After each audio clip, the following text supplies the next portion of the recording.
எனக்கு அன்பான தெய்வ மனிதர்களே, இன்றைய பாடமாக வேதாகம பாடத்திற்குள் உங்களை நாம் கடந்து செல்வோம். தேவனாய கர்த்தருடைய நாமத்தில் இன்னைக்கு ரட்சிப்பின் 3வது பகுதிக்குள் நாம் வந்திருக்கிறோம்.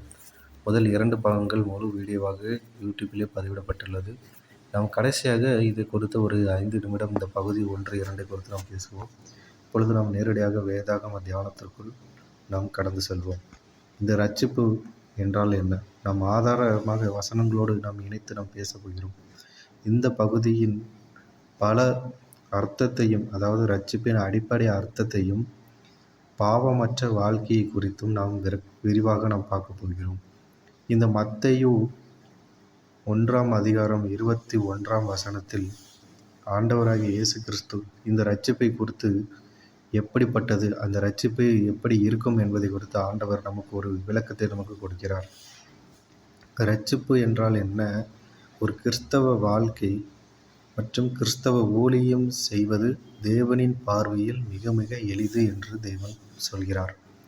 இந்த 1 யோவான் 3ஆம் அதிகாரம் 9ஆம் வசனத்தில் இந்த வசனத்தை அப்படியே, அதாவது ஒரு மனிதன் பாவம் செய்துவிட்டால் அவன் எப்படிப்பட்டவனாய் இருக்கிறான்? பிசாசினால் பிறந்தவன் என்று ஆண்டவர் இங்கே பதிவிடுகிறார். அப்போ உங்களை நான் மீட்டு கொண்டேன், நியாயத்தினாலும் கிருபையினாலும் உங்களை நான் மீட்டு கொண்டேன். ஆனால் நீங்கள் பாவம் செய்தால் பிசாசினால் பிறந்தவன் என்று தேவன் இங்கே உங்களுக்கு ஒரு எச்சரிப்பை கொடுக்கிறார். ஆனால் பாவம் செய்யாதே என்று நீ தேவனிடத்திலிருந்து பிறந்த எவனும் பாவம் செய்ய மாட்டான் என்பதையும், அதாவது ரட்சிப்புக்குள்ளே இருந்து பாவம் செய்யக்கூடாது, பாவம் செய்ய மாட்டான் என்று தேவன் ஒரு வசனத்தின் மூலம் நம்மளை எச்சரிக்கிறார். 1 யோவான், அதிலேயே 1 யோவான் 2ஆம் அதிகாரம் 1ஆம் வசனத்தில் தேவனால் பிறந்த எவனும், தேவன் ரட்சிக்கப்பட்டு ஞானஸ்தானம் எடுத்து பாவ வாழ்க்கையை விட்டு பரிசுத்தமாய் வாழ்ந்து கொண்டிருக்கிற இந்த ரட்சிப்பை காத்து கொண்டு நித்திய வாழ்வை எதிர்நோக்கி இருக்கிறவர் ஜனங்களுக்கு ஆண்டவர் பேசுகிறார். பாவம் தேவனிடத்தில் இருந்து பிறந்த எவனும் பாவம் செய்ய மாட்டான். நீ தேவனிடத்தில் பிறந்ததற்கு அடையாளம் என்ன?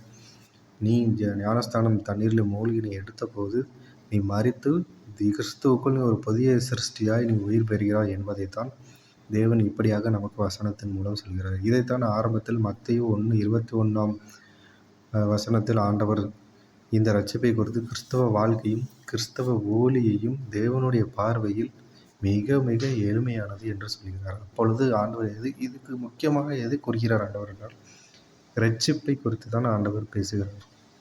ஏன் இந்த ரட்சிப்பு இவ்வளவு முக்கியமானதாக இருக்கிறது?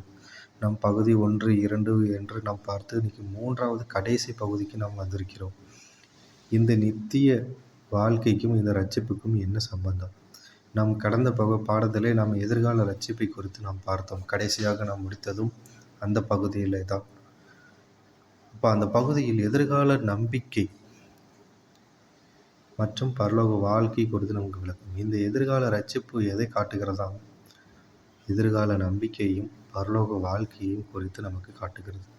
நம் வசனங்களின் மூலம் இன்னும் விரிவாக நாம் பார்க்கலாம். இந்த 1 பேதுரு 1ஆம் அதிகாரம் 4 மற்றும் 9ஆம் வசனம், இந்த வசனம் எதிர்காலத்தின் நித்திய ஜீவனை பற்றி சொல்கிறது.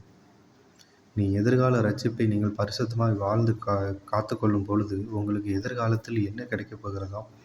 நித்திய ஜீவனை கிடைக்கப் போகிறது. நித்திய ஜீவன் என்றால் நாம் நித்தியமாக மரணம் இல்லாத ஒரு வாழ்க்கையை நாம் வாழப்போகிறது இந்த வசனம் நமக்கு எடுத்துரைக்கிறது. இந்த வெளிப்படுத்துதல் 21ஆம் அதிகாரம் 3ஆம் 4ஆம் வசனம், இந்த வசனமானது தேவ மகிமையான அதே சமயம் வரப்போகிற நித்திய ஜீவனை பற்றி ஒரு தெளிவான விளக்கத்தை நமக்கு இங்கே ஆண்டவராக இயேசு கிறிஸ்து யோவான் மூலம் நமக்கு வெளிப்படுத்துகிறார். அப்போ நித்திய ரட்சிப்பை நாம் காத்து கொள்கிற பட்சத்தில், பரிசுத்தமாக வாழ்கிற பட்சத்தில் நமக்கு என்ன கிடைக்கப் போகிறதா? நித்தியமான ஜீவன், அதாவது மரணம் இல்லாத ஒரு வாழ்க்கை நமக்கு ஆண்டவர் ஏற்படுத்தியிருக்கிறார். இந்த 2 கொரிந்தியர் 5ஆம் அதிகாரம் 62ஆம் வசனத்தில் கிறிஸ்தவர்கள், அதாவது 2 கொரிந்தியர் 5ஆம் அதிகாரம் 6ஆம் வசனம்,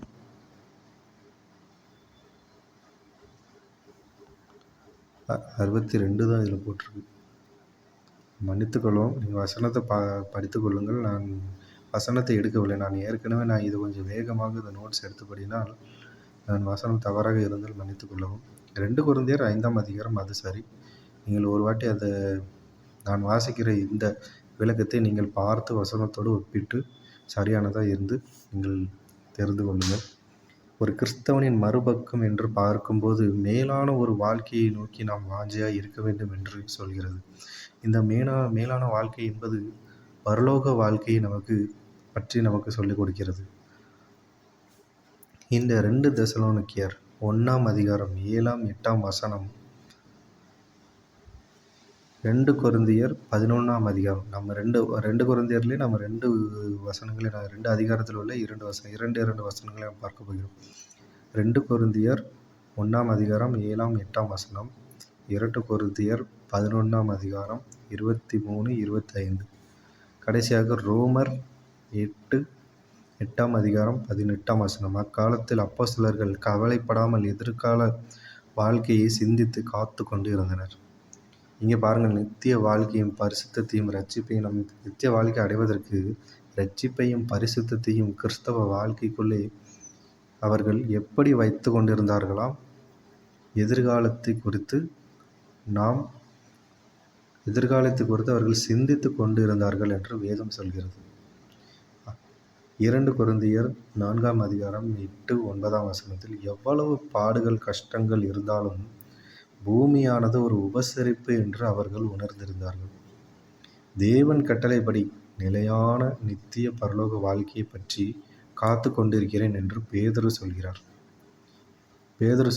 இந்த பூமியானது எப்படிப்பட்டதான்? ஒரு உபசரிப்பு. நாம் ஒரு விருந்தினருக்கு வீட்டுக்கு வந்திருக்கோம் என்ற மாதிரி சொல்கிறார். இந்த வெளிப்படுத்துதல் 21 18 இந்த நித்திய பரலோக வாழ்க்கையை குறித்து தியானம் செய்து தரிசித்து பார்க்க வேண்டும் என்று தேவனாகிய கர்த்தர், அதாவது ஆண்டவராகிய இயேசு கிறிஸ்து நமக்கு பரலோக வாழ்க்கையை குறித்து ஒரு தியானம் தரிசித்து பார்க்க சொல்லி இந்த வேதனத்தின் மூலம் நமக்கு ஒரு விளக்கத்தை ஆண்டவர் ஒரு தெளிவை கொடுக்கிறார். இது உண்மையில் உண்டு, மெய்யாகவே நமக்கு பரலோகம் உண்டு என்று நான் நிச்சயமாக நம்புகிறேன். வசனத்தின் ஆதாரங்கள் எடுத்து பார்க்கும்போது நாம் எப்படி வாழ்ந்தால் நமக்கு இந்த பரலோகம் நிச்சயம் என்பதை இந்த வசனங்கள் மூலம் நாம் தெளிவாக பார்க்க முடிகிறது. இந்த பிலிப்பியர் 1 23 24 பவுல் சொல்கிறார், சாவு எனக்கு ஆதாயம், ஆனால் பரலோகம் செல்ல வேண்டும் என்ற எண்ணம் ஆசை. அதே சமயம் ஜனங்களுக்காக நான் இன்னும் பூமியில் ஊழியம் செய்ய வேண்டும் என்று அவர் உறுதியளிக்கிறார். பவுலோட சிந்தனை எப்படிப்பட்டதாக இருக்கிறதா? சாவு எனக்கு ஆதாயம், ஆனாலும் பரலோகம் செல்லும் ஆசை இருக்கிறது.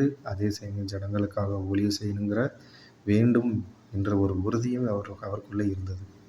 கடைசியாக இந்த 2 பேதுரு 3 10 14 நீங்கள் எழும்புகிற பாதங்கள் அப்போஸ்தலர்கள் பரலோகத்தில் இருக்கிற வசனங்கள் இல்லாவைகள் வாஞ்சையாய் தேவனை நோக்கி நன்மையில் நிலைத்திருந்து காண கிரியை செய்கிறதற்கு தேவனை தேவையான காரியங்களை சொல்லியிருக்கிறார்கள். இதையே நற்காரியங்கள் என்று சொல்கிறார்கள். அதாவது நம்முடைய வாழ்க்கை எப்படிப்பட்டதாக இருக்குது? நீங்கள் யாராக இருக்கலாம், அப்போஸ்தலராக இருக்கலாம், பரலோகத்துக்கு போகக்கூடிய வசனங்களை நீங்கள் படிக்கலாம், என்ன வச்சுக்கலாம். ஆனால் உங்களுடைய வாழ்க்கையில் நீங்கள் கடைபிடிக்க வேண்டிய ஒரு முக்கியமான விஷயம் என்ன தெரியுமா? இந்த ரட்சிப்பை கொடுத்து பரிசுத்தத்தில் வாழுதல், இந்த பரிசுத்தத்திலிருந்து இந்த நித்திய வாழ்க்கை நாம் தெரிந்து கொள்ளுதல். இதையெல்லாம் நாம் தெரிந்து கொள்ளும்போது நம்முடைய சிந்தனை எப்படிப்பட்டதாக இருக்க வேண்டும்? நாம் உலகத்தில் ஒரு உபசரிப்புக்காக வந்திருக்கிறோம் என்று நாம் தெரிந்து கொள்ள வேண்டும். ஒரு விருந்தினர் வீட்டுக்கு நாம் வந்தது போல என்று நாம் நினைத்து கொண்டு எதிர்காலத்தில் தான் நம்முடைய வாழ்க்கையே இருக்கிறது என்பதை நாம் சிந்தித்து கொண்டு இருக்க வேண்டும். நிச்சயமாக எனக்கு அருமையான சகோதரர்களை, இன்று நாம் கடைசி முடிவுரைக்கு நாம் வந்துவிட்டோம். நாம் தேவனுடைய வார்த்தையிலிருந்து ரட்சிப்பின் மேன்மையையும் வரப்போகும் நித்திய ஜீவனின் நிச்சயத்தையும் குறித்தும் தியானித்தோம். இது உலக வாழ்க்கையில் நாம் எத்தனை பாடுகள் அல்லது நெருக்கடிகள் சந்தித்தாலும் நம்முடைய கண்கள் எப்பொழுதும் பரலோகத்தின் மீதே இருக்க வேண்டும். அப்போஸ்தலனாகிய பவுல் கூறியது போல, இந்த உலக வாழ்க்கையை விட கிறிஸ்துவோடு இருக்கும் வாழ்க்கையே மேலானது என்றாலும் தேவனுடைய சித்தத்திற்காக நாம் பூமியில் நற்கிரியைகளை செய்து அவருக்கு சாட்சியாக வாழ அழைக்கப்பட்டிருக்கிறோம். எனவே இந்த வசனங்களை வெறும் அறிவாக மட்டும் வைத்துக் கொள்ளாமல் அன்றாட வாழ்க்கையில் தியானித்து விழிப்புணர்வோடு காணப்பட்ட தேவன் நமக்கு கிருபை செய்வாராக என்று சொல்லி இந்த காணொளி மூலம் இந்த வசனங்களையும் கேட்ட உங்களை தேவனாகி கர்த்தர் ஆசீர்வதிப்பாராக. தொடர்ந்து நம்முடைய இந்த வேதாகம பைபிள் சேனலினை இணைந்திருங்கள். நாம் இன்னும் நிறைய வீடியோக்களை நாம் பதிவிடுவோம்.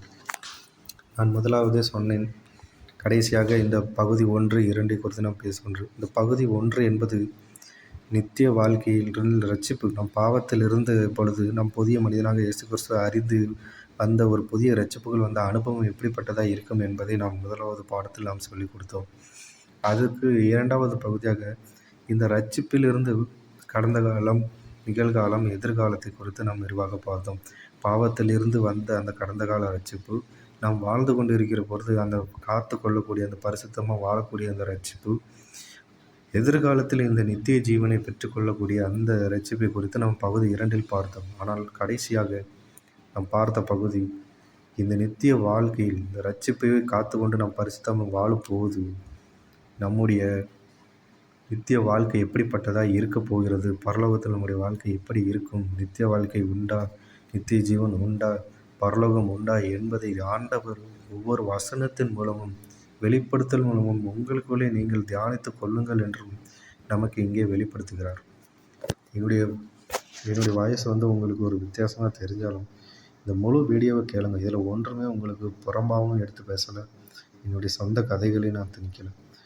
வசனத்தில் என்ன எழுதியிருக்கணும், நான் படித்த அந்த காலங்களை தான் உங்களுக்கு குறிப்பாக எடுத்து அந்த நோட்ஸுகளை எடுத்து உங்களுக்கு நான் வசனங்களாக கொடுத்து இன்னும் கொஞ்சம் விளக்கப்படுத்தி நான் விரிவாக எழுதியிருக்கிறேன். இயேசுவின் நாமத்தினாலே ஆசீர்வதிப்பாராக.